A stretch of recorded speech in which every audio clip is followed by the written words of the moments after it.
శ్రీను, శ్రీనివాస్, శ్రీనివాసరావు అనే పేరు ఎవరు పెట్టుకున్నారండి? మీకు ఒక మంచి శుభవార్త మోసుకొచ్చారు. అదేంటంటే జూన్ 2వ తారీఖున దేవతల గురువు అయినటువంటి బృహస్పతి, మంచిగా వినండి, మానవుని జీవితంలో రెండు గ్రహాల ప్రాముఖ్యత ఎక్కువగా ఉంటుంది. ఒకటి శని గ్రహం, రెండోది గురుగ్రహం. ఈ 2 గ్రహాలు బాగుంటే అతి సామాన్యుడు కూడా ధనవంతుడు అవుతాడు. అయితే ఈ శ్రీనివాసరావు, శ్రీను అనే పేరు పెట్టుకున్నటువంటి వారు, వీరు ఎక్కువగా ఇది శతభిష నక్షత్రం కుంభరాశి అని కొందరు అనుకుంటారు, కొందరు చిత్తా నక్షత్రం తులారాశి వారు అనుకుంటారు.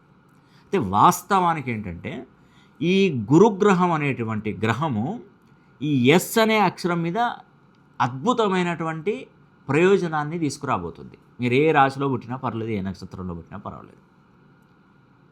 ఎస్ అనే అక్షరముతో మీకు శ్రీను, శ్రీనివాసరావు అనే పేరు పెట్టుకున్నటువంటి వారికి ఖచ్చితంగా మీకు మంచి జరగబోతుంది. మీ కష్టాలన్నీ తీరబోతున్నాయి.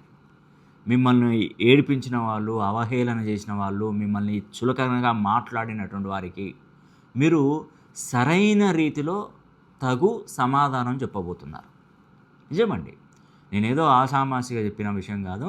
మీకు ఎప్పుడైనా కూడా భగవంతుడు ఒక టైంలో ఆదుకుంటాడు మిమ్మల్ని. నేను ఆ వెంకటేశ్వర స్వామి సాక్షిగా చెప్తున్నాను, మీరు ఆ భగవంతుని పేరే పెట్టుకున్నా కూడా ఏదో ఒక టైంలో నీ వైపు నిల్చొని నీకు న్యాయం చేయబోతున్నాడు.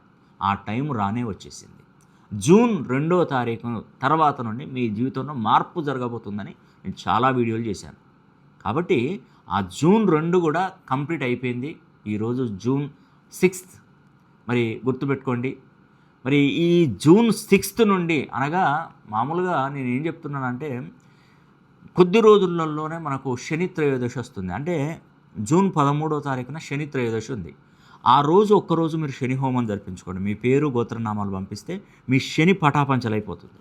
నేను ఒక 50,000 విలువైనటువంటి పూజా వస్తువులను కూడా ప్రతి ఒక్క కుటుంబానికి ఉచితంగా అందజేయాలనే సంకల్పంతో ఒక దాత మనకు డోనర్గా ఉండి డొనేట్ చేస్తున్నాడు. మరి ఈ అవకాశాన్ని పేరున ప్రతి ఒక్కరూ సద్వినియోగం చేసుకోండి.